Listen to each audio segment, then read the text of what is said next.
हम ऐसे बहुत सारे लोगों को जानते हैं जो दिखने में तो सक्सेसफुल होते हैं पर अंदर ही अंदर वो स्ट्रगल कर रहे होते हैं। उनके पास पैसे तो बहुत होते हैं लेकिन उनकी पर्सनल लाइफ इतनी अच्छी नहीं चल रही होती। एक कंपनी अपने एम्प्लॉय में बहुत सारा पैसा इन्वेस्ट करती है, उसे ट्रेनिंग देती है, पर वो एम्प्लॉय पहले मौके पे उस कंपनी से निकल जाता है जहां उसे अच्छी अपॉर्चुनिटी दिखती है और कंपनी के साथ कोई लॉयल्टी शो नहीं करता। इन सब चीजों को सही करने के लिए टेम्पररी सोल्यूशन निकाले जाते हैं। जैसे वेट कम करना है तो कीटो डाइट ले लो, एम्प्लॉय को कंपनी में रोकना है तो उनको आपस में कॉम्पिटिशन में रखो। पर ये सब टेम्पररी फिक्सेस हैं, ये लॉन्ग टर्म में काम नहीं करते। जैसे बहुत सारे माँ बाप चाहते हैं कि उनका बच्चा स्ट्रांग हो, वो बाहर की दुनिया में अपनी वैल्यू बना सके, पर जब भी कोई डिसीजन लेने की बात आती है तो वो उसे बचाने की कोशिश करते हैं। उन्हें लगता है कि ये काम नहीं कर पाएगा बाहर की दुनिया में। हो सकता है शुरू में वो कुछ गलतियां करे पर धीरे धीरे करके वो समझ जाएगा। और जब उनका बच्चा उनसे कुछ बोलता है तो उसको समझने के बजाय वो अपनी नॉलेज उस पर थोपने लग जाते हैं कि तुम्हें तो कुछ नहीं पता, हम बता रहे हो तुम वो करो। तो वो चाहते तो हैं कि वो स्ट्रांग बने पर उनके एक्शंस ऐसे होते हैं कि वो बच्चा स्ट्रांग नहीं बन पाता। इसी तरह से और भी चीजें होती हैं। जैसे एक बार एक टीचर ने क्लास को 2 पार्ट्स में डिवाइड करा। एक पार्ट के बच्चों को उसने एक जवान औरत की तस्वीर दिखाई और एक पार्ट के बच्चों को उसने बूढ़ी औरत की तस्वीर दिखाई। फिर उसने सामने बोर्ड पे एक फोटो लगाई जिसमें वो दोनों के फीचर्स शामिल थे। तो जिस पार्ट को जवान औरत की तस्वीर दिखाई गई थी वो उसे बोलते कि ये तो जवान औरत की तस्वीर है, और जिसको बूढ़ी औरत की तस्वीर दिखाई गई थी वो कहते ये बूढ़ी औरत की तस्वीर है। फिर जब दोनों बच्चों के आपस में डिस्कशन हुए तो वो बोलते कि ये देखो उसका नेकलेस तो जवान औरत का है, दूसरा कहता है इसका मुंह तो बूढ़ी औरत का है। फिर दोनों को धीरे धीरे समझ में आया, पर जब 10 सेकंड बाद वो दोबारा उसे देखते थे तो उन्हें लगता था कि नहीं, जो मैं सोच रहा हूँ वो सही है। तो इससे पता चलता है हमारी कंडीशनिंग का हमारे ऊपर कितना बड़ा प्रभाव होता है। जिस तरह से हम बचपन में बड़े होते हैं, जिस एनवायरनमेंट में बड़े होते हैं, उसका हमारी जिंदगी में बहुत ज्यादा इफेक्ट होता है। लोग दूसरों को देखते हैं और सोचते हैं कि इनकी जिंदगी कितनी अच्छी है और वो भी टेम्पररी स्टेप्स लेके अपनी जिंदगी वैसा बनाने की कोशिश करते हैं, पर जल्द ही वो निराश हो जाते हैं क्योंकि लोग सोच रहे होते हैं कि जो चीजें बाहर हैं वो उनके सर्कमस्टांसेस को अफेक्ट कर रही हैं। पर सच्चाई ये होती है कि हमारे अंदर जो चीजें हैं वो हमारी जिंदगी को अफेक्ट करती हैं। इन्हीं चीजों को समझाने के लिए स्टीफन ने एक बुक लिखी, the 7 habits of highly effective people, जिसमें उन्होंने जितने भी सक्सेसफुल लोग थे, जिस हैबिट्स की वजह से वो सक्सेसफुल होते हैं, उनको अच्छे से समझा, एनालाइज करा और उसको इस बुक में समझाने की कोशिश की। तो अगर आप इन हैबिट्स को अपनाएंगे तो आप भी एक खुशियों भरी जिंदगी जी सकते हैं, क्योंकि सक्सेस का मतलब सिर्फ पैसा कमाना नहीं होता। सक्सेस का मतलब होता है खुशियों भरी जिंदगी जीना। तो इस वीडियो को एंड तक देखें और इन हैबिट्स को अपने हिसाब से अपने अंदर अपनाना शुरू करें। पहली हैबिट है बी प्रोएक्टिव। पता है इंसान के अंदर एक कमाल की चीज है जो जानवरों के अंदर नहीं होती, वो है सेल्फ अवेयरनेस। हम अपने थॉट्स और अपनी फीलिंग के बारे में सोच सकते हैं और उनको एनालाइज करके अपने आप को और बेहतर बना सकते हैं। यही कारण है कि आज इंसान पूरी दुनिया पे राज कर रहा है। इंसान अपने आप को और अपने आसपास के लोगों को सोशल मिरर से देखता है। जो सोसाइटी सोचती है और आसपास के लोग सोचते हैं वो उससे अपनी चीजें जज करता है। पर इंसान कैसा सोचता है ये उसके जेनेटिक्स पे भी डिपेंड करता है और उसकी अपब्रिंगिंग पे भी डिपेंड करता है, जिस जगह वो बड़ा हुआ है। जिस तरह से वो सोचता है वो उसके एनवायरनमेंट पे डिपेंड करता है, जैसे उसका बॉस कैसा है, इकोनॉमिक कंडीशन कैसी है, एटसेट्रा। इंसान के पास ताकत है कि वो इमेजिन कर सकता है चीजों को और अपनी इच्छा अनुसार काम कर सकता है अपने आप के बारे में अवेयर होके। अब इसमें 2 तरह के लोग आते हैं, एक होते हैं प्रोएक्टिव, एक होते हैं रिएक्टिव। प्रोएक्टिव लोग अपनी जिंदगी की जिम्मेदारी खुद लेते हैं। वो ये नहीं कहते कि मुझे ये काम करना पड़ रहा है, वो ये कहते हैं कि ये काम मैं करना चूज कर रहा हूँ। और वो अपनी जिंदगी के लिए हालातों को या दूसरे लोगों को दोष नहीं देते, क्योंकि उन्हें पता है कि उनकी जिंदगी का कंट्रोल उनके हाथ में है। वहीं रिएक्टिव लोग अपनी जिंदगी की मुश्किलों के लिए दूसरों को या हालातों को दोष देते रहते हैं। एक सर्कल ऑफ कंसर्न होता है जिसके अंदर हमारी सारी चिंताएं होती हैं। उसमें होता है एक सर्कल ऑफ इन्फ्लुएंस, एक होता है circle of control. Circle of influence में आप उसके लिए कुछ कर सकते हैं। सर्कल ऑफ कंट्रोल में एक्शन आपको ही लेना होता है, वहां पे आपका डायरेक्ट कंट्रोल है। तो प्रोएक्टिव लोग सर्कल ऑफ इन्फ्लुएंस में ज्यादा फोकस करते हैं। वो अपनी पॉजिटिव सोच से और एक्शन से सर्कल ऑफ इन्फ्लुएंस को बड़ा बनाते हैं। वहीं रिएक्टिव लोग ज्यादातर सर्कल ऑफ कंसर्न में ही बैठे रहते हैं। वो ऐसी प्रॉब्लम्स पे फोकस करते हैं जिसके बारे में वो कुछ नहीं कर सकते और वो दूसरों को दोष देते रहते हैं, जिसकी वजह से उनका सर्कल ऑफ इन्फ्लुएंस छोटा हो जाता है। जैसे गांधी जी थे तो वो सिर्फ कंप्लेंट नहीं करते थे कि ब्रिटिश रूल है, हमें आज़ादी चाहिए। वो बाहर निकले, लोगों का ट्रस्ट गेन करा, अपना सर्कल ऑफ इन्फ्लुएंस बड़ा करा और टिके रहे जब तक उन्होंने भारत को आजादी दिला दी। जो लोग सर्कल ऑफ कंसर्न पे फोकस करते हैं वो हमेशा कुछ ना कुछ मटेरियलिस्टिक चाहते रहते हैं कि मुझे ये मिल जाए, मुझे ऐसी गाड़ी मिल जाए, मुझे वैसा घर मिल जाए। पर जो सर्कल ऑफ इन्फ्लुएंस पे फोकस करते हैं वो एक बेटर पर्सन बनना चाहते हैं, वो समझदार बनना चाहते हैं, उनके पास धैर्य होता है और लोग उन्हें ज्यादा प्यार करते हैं। आपकी प्रॉब्लम किसी बाहर की चीजों की वजह से नहीं है। अगर आप ऐसा सोचते हैं तो आप एक पॉइंट को मिस कर रहे हैं। मैटर ये करता है कि आप कैसे रिस्पॉन्ड करते हैं। इस चीज को एक्सेप्ट कीजिए जो आप नहीं बदल सकते और उस चीज पे काम कीजिए जो आप कर सकते हैं। प्रोएक्टिव लोग हमेशा अपनी कमिटमेंट और प्रॉमिस को पूरा करते हैं, चाहे वो दूसरों से किया हो या खुद से। तो आपके लिए एक चैलेंज है, आप 30 दिन के लिए प्रोएक्टिव बन के देखो, जिसमें आप अपने सर्कल ऑफ इन्फ्लुएंस के ऊपर फोकस करो, छोटी छोटी कमिटमेंट लो और उन प्रॉब्लम्स को सॉल्व करने की कोशिश करो, दूसरों को दोष देने के बजाय। जब आप ऐसा करोगे तो आप अपना एक बेटर वर्जन देखोगे जिसके हाथ में अपनी जिंदगी का कंट्रोल है। जैसे अगर कोई इंसान हमेशा कंप्लेंट ही करता रहता है कि भाई मेरे काम में तो बड़ी प्रॉब्लम है, मुझे तो बहुत सारी दिक्कतें झेलनी पड़ती हैं, तो वो अपने आप को एक विक्टिम दिखाना चाहता है। पर उसका रिस्पॉन्स उसके हाथ में है। वो चाहे तो चैलेंजेस को अपॉर्चुनिटीज की तरह देख सकता है और अपने आप को लगातार इंप्रूव कर सकता है। दो तरह के माइंडसेट होते हैं, फिक्स्ड माइंडसेट और ग्रोथ माइंडसेट। वहीं जो सोचते हैं कि मैं इंप्रूव कर सकता हूं अपनी मेहनत से, वो ग्रोथ माइंडसेट वाले इंसान होते हैं और वो अपनी सोच से आगे सक्सेसफुल हो जाते हैं। ग्रिट को प्रेडिक्टर ऑफ सक्सेस माना जाता है, यानी हार्ड वर्क करना और लंबे समय तक एक चीज पे फोकस करना। तो सवाल ये है कि आप सोडे की कैन की तरह होना चाहते हैं जिसको अगर हिलाया जाए तो वो फट जाती है, या पानी की तरह होना चाहते हैं जो एकदम शांत रहता है और कंट्रोल अपने हाथ में रखता है चाहे बाहर कुछ भी हो। चॉइस आपकी है। सेकंड हैबिट है begin with the and in mind. ये मैटर नहीं करता कि हमारे पीछे क्या है, ये मैटर नहीं करता कि हमारे आगे क्या है, मैटर ये करता है कि हमारे अंदर क्या है। आपको हमेशा अपनी डेस्टिनेशन तक की चीजें सोचनी चाहिए। आपको पता होना चाहिए कि आप फ्यूचर में क्या चाहते हैं, कैसा इंसान बनना चाहते हैं, और अपने डेली एक्शंस को उसी से अलाइन करना चाहिए। आपकी सक्सेस आपकी डीप वैल्यूज से डिफाइन होनी चाहिए। नहीं तो बहुत सारे लोग बहुत सारे पैसे कमा लेते हैं फिर भी उन्हें एम्प्टी फील हो रहा होता है, क्योंकि उनको उनकी डीप वैल्यूज में सक्सेस नहीं मिली होती। हर कोई चीज दो बार बनती है, पहले तो बनती है आपके दिमाग में और फिर वो बनती है रियलिटी में। जैसे अगर आपको एक घर बनाना है तो पहले उसका एक ब्लूप्रिंट बनता है, फिर वो घर फिजिकली बनता है। उसके लिए आपको अपने प्लान पे एक्शन लेना पड़ता है। पर जब पहले मेंटल क्रिएशन सही होगी तभी आप फिजिकल क्रिएशन को अच्छे से कर सकते हैं। जैसे मैनेजमेंट चीजों को सही तरीके से करती है, वहीं लीडरशिप सही चीजें करती है। तो leadership is first creation and management is second creation.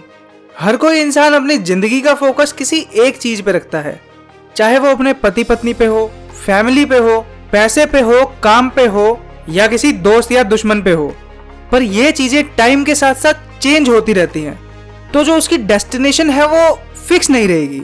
पर अगर इंसान की जिंदगी का फोकस उसकी सेल्फ इंप्रूवमेंट पे रहेगा और लोगों की हेल्प करने में रहेगा, तो उसे जेन्युइनली सिक्योरिटी, गाइडेंस, समझदारी और जिंदगी में ताकत मिल सकती है। क्योंकि असली खुशी हमें तभी मिलती है, सेंस ऑफ फुलफिलमेंट हमें तभी मिलती है जब हम एक बैलेंस्ड लाइफ जीते हैं, जब हम लगातार अपने आप को इम्प्रूव करते रहते हैं और दूसरों की मदद करते रहते हैं। अगर कोई इंसान अपनी जिंदगी में अपने प्रिंसिपल्स को सेंटर पे रखता है तो वो अपने डिसीजंस काफी मीनिंगफुल और काफी इफेक्टिव वे में लेता है, क्योंकि वो अपनी जजमेंट शॉर्ट टर्म और लॉन्ग टर्म दोनों के रिजल्ट देख के लेता है। इंसान को अपनी जिंदगी का कंट्रोल अपने हाथ में लेना चाहिए। उसको अपनी एक मिशन स्टेटमेंट लिखनी चाहिए, जिसके लिए उसे काफी एनालाइज करना पड़ेगा, गहराई से सोचना पड़ेगा और बार बार उस चीज को बदलना पड़ेगा जब तक उसे सेटिस्फेक्शन ना हो जाए। पर जब वो मिशन स्टेटमेंट बना लेगा तो उसको सेंस ऑफ पर्पस से काम करने में एक्साइटमेंट आएगी। वो हालातों से मजबूर होकर काम नहीं करेगा। हमारे दिमाग में जो लेफ्ट हिस्सा होता है वो लॉजिकल और वर्बल होता है, और जो राइट हिस्सा होता है वो क्रिएटिव और इंट्यूटिव होता है। बहुत सारे लोग दिमाग के एक हिस्से का ज्यादा यूज करते हैं, पर अगर इंसान को सक्सेस चाहिए तो उसे दोनों हिस्सों को अच्छी तरह से यूज करना आना चाहिए। अगर आप चीजों को विजुअलाइज करेंगे कि आप फ्यूचर में कैसा इंसान बनना चाहते हैं, तो जब भी आपको प्रेजेंट में छोटी मोटी बातों पर गुस्सा आएगा तो आप उसको सोच के रुक जाएंगे कि मैं इन चीजों से बड़ा हूं, और आपका बिहेवियर आपकी वैल्यूज से चेंज होना शुरू हो जाएगा। आपकी जिंदगी में काफी सारे रोल होते हैं, जैसे आप एक बेटे हो सकते हैं, भाई हो सकते हैं, स्टूडेंट हो सकते हैं, टीचर हो सकते हैं। तो अगर आपकी एक मिशन स्टेटमेंट होगी तो वो आपको अलग अलग रोल में चीजों को करने के लिए गाइड करेगी। जैसे अगर एक इंसान की मिशन स्टेटमेंट है कि मैं अपनी लाइफ इंटीग्रिटी से जीना चाहता हूँ और दूसरों की लाइफ में पॉजिटिव चेंज लाना चाहता हूँ, तो वो अपने पार्टनर को खुश करने की कोशिश करेगा और उसकी रिलेशनशिप अच्छी चलेगी। वो अपने बच्चों की जिंदगी में पॉजिटिव चेंज लाएगा और उसके बच्चों की ग्रोथ अच्छी होगी। वो अपने पड़ोसियों को काइंडनेस शो करेगा तो उसके लोगों से इंटरेक्शन अच्छे होंगे। आपको पता होना चाहिए कि आपके हर रोल में क्या चीज जरूरी है ताकि बैलेंस बना रहे। गोल्स सिर्फ बिजी होने के लिए नहीं होते, गोल्स इसलिए होते हैं ताकि आपको मीनिंगफुल रिजल्ट्स मिले। आपको जो जिंदगी मिली है आपको उसे वेस्ट नहीं करना चाहिए। तो अगर आपको अपनी एक मिशन स्टेटमेंट लिखनी है तो आप अपने थॉट्स को एक पेपर पे लिख सकते हैं, जिन चीज़ों में आप अच्छे हैं, जो चीज़ें आप करना चाहते हैं और जो चीज़ें आप करेंगे ही करेंगे चाहे कुछ भी हो जाए। एक ऐसी जगह चुनिए जहाँ पे जाके आप उन चीज़ों को करने के लिए इंस्पायर हों, जो चीज़ें आपके लिए सबसे ज़्यादा ज़रूरी हैं, ताकि आपको ज़िंदगी में गाइडेंस मिलती रहे कि आपको ज़िंदगी में करना क्या है आगे। थर्ड हैबिट है पुट फर्स्ट थिंग्स फर्स्ट। जो चीज़ें हमारे लिए सबसे ज़रूरी हैं वो हमें उन चीज़ों के बाद नहीं करनी चाहिए जो चीज़ें हमारे लिए बिल्कुल भी ज़रूरी नहीं है। आपको 2 क्वेश्चन के आंसर करने चाहिए। पहला, ऐसी कौन सी चीज़ है जो अगर आप रोज़ करेंगे तो वो आपकी पर्सनल लाइफ को बहुत अच्छा कर देगा। और दूसरा, ऐसी कौन सी चीज़ है जो आप रोज़ करेंगे जो आपकी वर्क लाइफ को बहुत अच्छा कर देगा। अगर आप ऐसी चीज़ों का पता लगा पाते हैं तो ये आपके लिए एक मैप की तरह है जो आपको एक अच्छी ज़िंदगी की तरफ ले जाएगा। अपने कामों को आप 4 हिस्सों में बांटो। पहले हिस्से में आप चीजें रखो जो अर्जेंट है और इम्पोर्टेंट है। दूसरे हिस्से में आप चीजें रखो जो अर्जेंट है पर इम्पोर्टेंट नहीं है अभी करना, जैसे हर किसी का फोन कॉल आंसर करना। तीसरे हिस्से में आप चीजें रखो जो इम्पोर्टेंट है पर अभी अर्जेंट नहीं है, जैसे लोगों के साथ स्ट्रॉन्ग रिलेशनशिप्स बनाना। और चौथे हिस्से में आप चीजें रखो जो ना तो अर्जेंट है और ना ही इम्पोर्टेंट है। तो जब आप अपने पहले हिस्से पर ध्यान देना शुरू करेंगे, जो चीजें अर्जेंट है और जो चीजें इंपॉर्टेंट भी हैं, तो वो आपकी जिंदगी को काफी अच्छा कर देगा। आपको ऐसी बहुत सारी चीजें सामने आएंगी जो अर्जेंट हैं, आपको फील हो रही हैं, पर वो इंपॉर्टेंट नहीं है, तो आपको उस पर बहुत ज्यादा रिएक्ट करने की जरूरत नहीं है। और जो चीजें इंपॉर्टेंट हैं पर अर्जेंट नहीं है, आपको उसमें थोड़ा समय देना चाहिए, क्योंकि वो आपकी जिंदगी बाद में बेहतर बनाएगी। और जो चीजें अर्जेंट भी नहीं है, इंपॉर्टेंट भी नहीं है, उन चीजों को आप अपनी जिंदगी में कम से कम कर दीजिए। जैसे रील्स देखना, ये आपको एंटरटेनमेंट देती है, पर आपको इसे कम से कम रखना चाहिए ताकि आपका बहुत सारा समय खराब ना करे और आपको बाद में गिल्ट ना हो कि मैंने अपना सारा समय बेकार कर दिया। जब आप किसी चीज को हाँ कहते हैं तो उस समय में आप बाकी चीजों को ना कहते हैं। तो आपको इस चीज पे बड़ा ध्यान देना चाहिए कि आप किस चीज को हाँ कह रहे हैं। जैसे अगर आपको कोई इन्विटेशन दे जिसमें आपका जाने का मन ना हो, तो आप उसे पोलाइटली मना कर सकते हैं कि मैं आपका ऑफर अप्रिशिएट करता हूं पर मैं इस समय पे बिजी हूं, जिसकी वजह से मैं यहाँ पे नहीं आ पाऊंगा। जब आप चीज़ों को मना कर पाएंगे तभी आप उन चीज़ों पे फोकस कर पाएंगे जो आपके लिए अर्जेंट और इम्पोर्टेंट है। तो आपको अपनी प्रायोरिटी सेट करनी है और उनकी रिस्पेक्ट करनी है, और आप बाकी चीज़ों को ना और अपने अर्जेंट और इम्पोर्टेंट चीज़ों को बड़ा हाँ तभी बोल पाएंगे जब आप अपने बारे में अवेयर होंगे, जब आप प्रिंसिपल सेंटर्ड होंगे, आपकी मिशन स्टेटमेंट क्लियर होगी। तो उसके लिए आपका विजन क्लियर होना चाहिए, आपके रोल्स क्लियर होने चाहिए, आपके गोल्स आपको मोटिवेट करने चाहिए उन चीज़ों को करने के लिए, और ये सब चीज़ें एक बैलेंस्ड वे में होनी चाहिए। जो चीज़ें अर्जेंट हैं पर इम्पॉर्टेंट नहीं है, उसको आप किसी को डेलीगेट कर सकते हैं, और आपको एग्जैक्टली नहीं बताना है कि तुम्हें एग्जैक्टली ये करना है, आप उसको उसके डिसीजन पे छोड़ दीजिए। क्योंकि जब आप लोगों को उनकी फ्रीडम देते हैं तो वो ज़्यादा क्रिएटिविटी से काम करते हैं। बस आप उनको वो चीज़ें बता दीजिए कि जो बिल्कुल नहीं करना। बहुत सारे लोगों के लिए putting first things first habit एक चैलेंजिंग टास्क है, क्योंकि वो अर्जेंसी एडिक्शन में फंस चुके हैं। आप पता लगा सकते हैं कि आप भी अर्जेंसी एडिक्शन में फंसे हैं या नहीं, ये देख के कि क्या आप प्रेशर के अंदर सबसे अच्छा काम करते हैं, क्या आप दूसरों को ब्लेम करते हैं अपने साथ टाइम ना बिताने के लिए, क्या आपको लाइन में खड़ा होना फ्रस्ट्रेट करता है, क्या जब आप ब्रेक लेते हैं तो आपको गिल्टी फील होता है, क्या आप लोगों को पुश करते हैं जल्दी काम करने के लिए? क्या आप काम करते टाइम भी खाते रहते हैं? अगर ऐसी चीजें आप करते हैं तो आप अर्जेंसी एडिक्शन के शिकार हैं, पर ये लॉन्ग टर्म में आपको बेनिफिट नहीं देगा। अगर आप अर्जेंट चीजों पर ध्यान देते हैं, इंपॉर्टेंट चीजों पर ध्यान नहीं देते, तो आप प्रोक्रास्टिनेटर बन जाते हैं, क्योंकि जो जरूरी काम है वो बचा हुआ रह जाता है और आपको फिर स्ट्रेस होने लगता है। अगर आप इंपॉर्टेंट चीजों पर ध्यान देते हैं जो अर्जेंट नहीं है, तो आप एक येस मैन बन जाते हैं, जो हमेशा बिजी रहता है पर प्रोडक्टिव नहीं बन पाता। अगर आप ऐसी चीजों पर ध्यान देते हैं जो अर्जेंट भी नहीं है और इंपॉर्टेंट भी नहीं है, तो आपको बाद में अपने टाइम वेस्ट करने पे गिल्ट होता है। अगर आप ऐसी चीजों पर ध्यान देते हैं जो अर्जेंट भी है और इंपॉर्टेंट भी है, तो आप एक प्रायोरिटाइजर हैं। पर बहुत सारे लोग अपना बहुत कम समय इन चीजों पर बिताते हैं जो अर्जेंट भी है और इंपॉर्टेंट भी है। तो आपको हर हफ्ते 30 मिनट निकाल के अपने लिए एक प्लान बनाना है, जिसमें आपको ज्यादा से ज्यादा टाइम अपने अर्जेंट और इंपॉर्टेंट टास्क में देना है। फोर्थ हैबिट है थिंक विन विन। एक बार एक कंपनी बड़ी प्रॉब्लम झेल रही थी। उसके एम्प्लॉइज आपस में कोऑपरेट नहीं कर रहे थे, वो एक दूसरे को सिखा नहीं रहे थे, अपने पास इंफॉर्मेशन बचा के रख रहे थे, जिसकी वजह से कंपनी की ग्रोथ रुकी हुई थी। तो उन्होंने स्टीफन को बुलाया। स्टीफन ने बोला कि क्या ये प्रॉब्लम लोगों की वजह से है या ये इस वजह से है कि वो किस तरह से सोच रहे हैं। तो जो कंपनी का प्रेसिडेंट था उसने स्टीफन से बोला कि आप इसे सही कर दीजिए। तो स्टीफन ने पाया कि वहां पे सेल्फिशनेस का कल्चर था, अथॉरिटी के खिलाफ वो रेजिस्टेंस शो कर रहे थे और कम्युनिकेशन से बच रहे थे। उसने देखा कि कंपनी में लोगों को बहुत कम ट्रस्ट है। तो स्टीफन को पता चला कि कंपनी के प्रेसिडेंट ने अपने एम्प्लॉइज से कहा था कि सारे मिलके काम करते हैं और किसी एक को मैं बरमूडा का ट्रिप स्पॉन्सर करूंगा, जिसकी वजह से कंपटीशन हो गया था, कोऑपरेशन नहीं हो रहा था। कंपनी का प्रेसिडेंट कंपटीशन में कोऑपरेशन को ढूंढ रहा था। तो स्टीफन ने बोला कि हमें ऐसा सिस्टम बनाना पड़ेगा जो कोऑपरेशन को बढ़ावा दे। तो हमें विन विन सिचुएशन सोचनी चाहिए। जैसे अगर टीम ने सक्सेस हासिल की तो सबको एक जगह ले जाया जाएगा जहां पे वो एंजॉय कर सके। तो इसमें वो बड़े अच्छे से कोऑपरेट करेंगे, क्योंकि इसमें कंपटीशन नहीं है, इसमें कोऑपरेशन होगा। जब आप लोगों को इंटरडिपेंडेंट बनाते हो तो आप लीडर बन जाते हो, क्योंकि लीडर हमेशा विन विन सिचुएशन के बारे में सोचता है। ये सिर्फ बिजनेस में काम नहीं आता, ये हमारी जिंदगी में भी काम आता है। बहुत सारे लोग जिस तरह से बड़े हुए होते हैं तो उन्हें लगता है कि विन लूज सिचुएशन ही सही है, जिसमें वो जीते और दूसरा हारे। और बहुत बार दो लोग एक दूसरे को हराने की कोशिश करते हैं और वो दोनों ही हार जाते हैं। ज्यादातर विन विन सिचुएशन ही बेस्ट चॉइस होती है, जिसमें लॉन्ग टर्म में नेगेटिव रिजल्ट बहुत कम होते हैं। ये आपको इमोशनल फ्रीडम देती है, जहां पे या तो डील होती है जिसमें दोनों का फायदा होता है, या फिर डील ही नहीं होती। विन विन सिचुएशन के लिए 5 डायमेंशन होते हैं। पहला, आपका कैरेक्टर।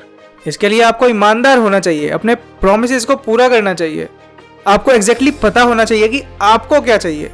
दूसरा, आप मैच्योर होने चाहिए, आपको पता होना चाहिए कि कब आपको अपने लिए खड़ा होना है और कब आपको सामने वाले को सुनना है, और आपको बीच का रास्ता निकालना चाहिए। तीसरा, आपको अबंडेंस मेंटालिटी रखनी चाहिए। दुनिया में सबके लिए सब कुछ भरपूर है, तो सबको उसमें फायदा हो सकता है। आपको अच्छी रिलेशनशिप बनाने आनी चाहिए, क्योंकि हमें ट्रस्ट और अंडरस्टैंडिंग की जरूरत होती है। जब हम सामने वाले से ऑनेस्टली बात कर सकें, तब भी जब हम उससे डिसएग्री करते हैं। पांचवा, आपके बीच में एग्रीमेंट्स होने चाहिए, सेट ऑफ रूल्स होने चाहिए जिस हिसाब से चीजें होंगी, ताकि चीजें स्मूथली चलें। जब ऐसा होगा तभी टीम वर्क होगा, जिसमें एक्शन सबसे अच्छे होंगे। एग्रीमेंट के लिए आपको ये 5 चीजें ध्यान रखनी है कि आपको एग्जैक्टली पता होना चाहिए कि आपको क्या अचीव करना है, आपको पता होना चाहिए कि रूल्स कौन से हैं जो फॉलो करने हैं, आपको पता होना चाहिए कि आपके पास क्या रिसोर्सेज हैं, आपको कब अपनी प्रोग्रेस चेक करनी है और आगे क्या होगा। विन विन सिचुएशन क्रिएट करना सिर्फ सक्सेस के लिए जरूरी नहीं है, इससे आपकी रिलेशनशिप भी स्ट्रांग होती है, आप ट्रस्ट बिल्ड कर पाते हो और दुनिया को एक बेहतर दुनिया बना पाते हो। विन विन सिचुएशन सिर्फ रिजल्ट पे फोकस करता है, वो उन तरीकों पे फोकस नहीं करता जो उस रिजल्ट को पाने के लिए किए जा रहे हैं, ताकि हर कोई अपनी क्रिएटिविटी से अपना फुल पोटेंशियल अचीव कर सके। आपको अपनी जिंदगी में हर जगह विन विन सिचुएशन क्रिएट करनी चाहिए।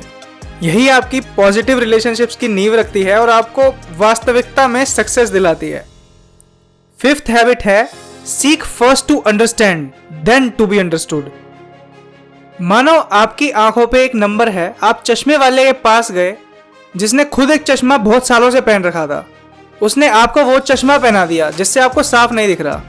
आप उसे बता रहे हो कि नहीं मेरे को साफ नहीं दिख रहा, और वो आपसे बोल रहा है अरे क्या गलती हो गई, मेरे को तो बड़े सालों से इससे साफ दिख रहा है, थोड़ी और मेहनत करो, अच्छे से दिखेगा अच्छे से दिखेगा। आप उसे मना कर रहे हो और वो आपको डांट रहा है। वो बोलता है कि मैं एक तो आपको इतनी अच्छी चीज दे रहा हूँ और आप देख नहीं पा रहे हो ढंग से, तो क्या इससे प्रॉब्लम सोल्व हो रही है? क्या आप आगे से कभी उस चश्मे वाले के पास जाओगे? पता है, जब हम लोगों से कम्युनिकेट करते हैं तो ज्यादातर ऐसा ही होता है। हम पहले उन्हें एडवाइस देने लग जाते हैं बिना उनकी पूरी बात सुने।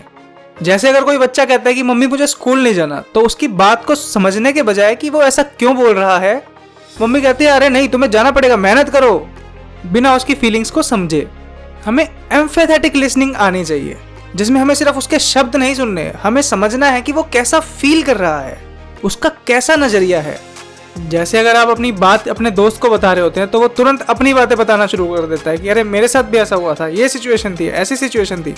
तो आपको ऐसा नहीं लगता कि वो आपको समझता है अच्छे से, क्योंकि उसने आपकी पूरी बात सुनी ही नहीं। जब हम एम्पैथेटिक लिसनिंग करते हैं तो सामने वाले को एक्सप्रेस करने का मौका मिलता है, उसे पता चलता है कि हम विदाउट जजमेंट उसकी बातें सुन रहे हैं। और जब ऐसा होता है तभी मीनिंगफुल रिलेशनशिप बनते हैं। जब हम दूसरों को पहले अच्छे से सुनते हैं तभी एक सक्सेसफुल कम्युनिकेशन होती है। अच्छी कम्युनिकेशन के लिए सबसे पहले दोनों के बीच ट्रस्ट होना चाहिए, सामने वाले को आपके ऊपर विश्वास होना चाहिए, आपको उसकी फीलिंग्स को समझना चाहिए, आपको उसके नजरिए को पहचानना चाहिए और फिर लॉजिकल चीजें आनी चाहिए। पर ज्यादातर लोग क्या करते हैं, पहले लॉजिकल चीजें ले आते हैं, उनके बीच में ट्रस्ट नहीं होता, एम्पैथी भी नहीं होती, पर लॉजिक सबसे पहले आ जाता है। ये उसी तरह है जैसे आप एक केक बना रहे हो पर आपके पास सामान सही नहीं है। जैसे एक बार स्टीफन का फ्रेंड उससे बोलता है कि यार मैंने बहुत अच्छी प्रेजेंटेशन बनाई थी पर बॉस को पसंद नहीं आई। तो स्टीफन बोलता है क्या तुमने वास्तविकता में एक बहुत अच्छी प्रेजेंटेशन बनाई थी? क्या तुमने अपने बॉस के आइडिया को समझा था? अगर तुम अपने बॉस का नजरिया देखोगे तो क्या तुम अपनी प्रेजेंटेशन में अपनी अप्रोच चेंज करोगे? उसने बताया डीप अंडरस्टैंडिंग और रिस्पेक्ट जरूरी है। और जब उसके दोस्त ने ये चीजें इंप्लीमेंट की तो चीजें सही हो गई। ये हैबिट आपके सर्कल ऑफ इन्फ्लुएंस को बढ़ाती है, क्योंकि आप इस पे कंट्रोल कर सकते हैं कि आप दूसरों को समझें या ना समझें, और इससे ट्रस्ट बिल्ड होता है। तो जब भी आप अगली बार बात करें तो आप अपनी स्टोरी को अलग रखें और सामने वाले को जेन्युइनली समझने की कोशिश कीजिए। आपको चीजें सामने वाले के नजरिए से देखनी है, आपको उसकी फीलिंग्स को समझना है, आपको उन चीजों पे भी ध्यान देना है जो चीजें वो बोल नहीं रहा, जो उसकी बॉडी लैंग्वेज से पता चल रही है। आपको उसके साथ एम्फेथाइज करना है, आपको उसे जज नहीं करना है। जब आप उसको कुछ बता रहे हो तो आपको यह बताना है कि आपका पॉइंट ऑफ व्यू ये है और आप इससे बेहतर तरीके से चीज इस तरह से कर सकते हो। जब भी इमोशंस ज़्यादा हो और डीप अंडरस्टैंडिंग की ज़रूरत हो तो ये ज़रूरी है कि आप फेस टू फेस कम्युनिकेशन करें, क्योंकि टेक्नोलॉजी चाहे कितनी भी बढ़ जाए, फेस टू फेस कम्युनिकेशन आज भी उतनी ही ज़रूरी है। सिक्स्थ हैबिट है सिनर्जाइज। लोग तब ज़्यादा बेहतर काम करते हैं, अमेजिंग काम करते हैं, जब वो मिल के काम करते हैं। मिलके लोग एक ऐसी चीज बना देते हैं जो कोई भी अकेला इंसान नहीं बना सकता था। Whole is greater than sum of its parts. Nature भी ऐसा ही है, जब दो प्लांट्स साथ में ग्रो होते हैं तो उनकी रूट्स आपस में मिल जाती हैं, जिससे दोनों प्लांट्स अच्छे से ग्रो होते हैं। पर बहुत सारे लोग सिनर्जी की पावर को समझते नहीं है, वो दूसरों के साथ काम करने से डरते हैं, वो अपने आइडियाज दूसरों के सामने नहीं बता पाते। सिनर्जी के लिए करेज चाहिए। लोग जब ऑथेंटिक होंगे, अपनी कम्युनिकेशन के लिए ओपन होंगे, अपने आइडियाज शेयर करेंगे और दूसरों को सुनेंगे, तभी एक सिनर्जी बन पाएगी। जैसे हमारे नेचर में सब कुछ इंटरकनेक्टेड है, चाहे बिजनेस हो या घर हो। अगर सारे लोग मिलके काम करते हैं तो वो काफी अच्छा काम कर देते हैं। सब लोग मिलके ही इस दुनिया को बदल सकते हैं। इसके लिए आपको दूसरों की अच्छाई पे फोकस करना है और दूसरों से सीखना है। दूसरों से फ्रस्ट्रेटेड होने के बजाय उनकी बातों को अच्छे से सुनना है, उनके आइडियाज समझने हैं।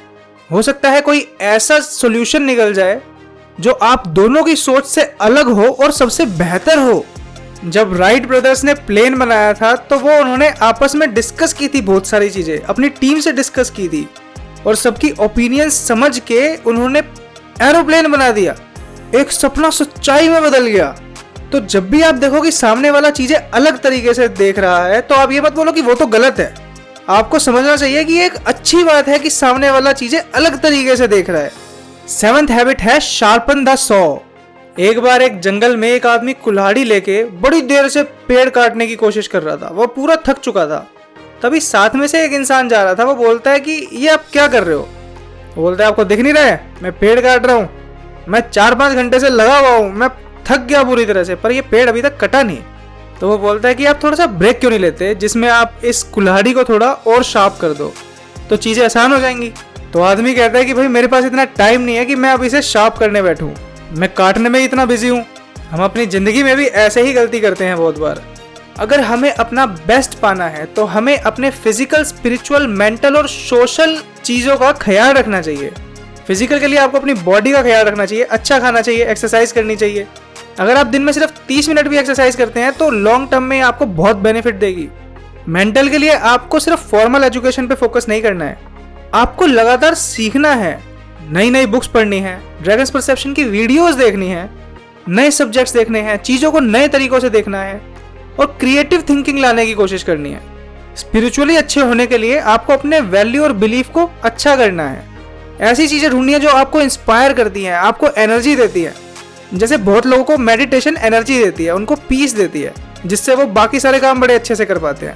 सोशल और इमोशनल अच्छा होने के लिए आपको दूसरों से रिलेट करना है, आपको हेल्दी रिलेशनशिप्स बनानी है।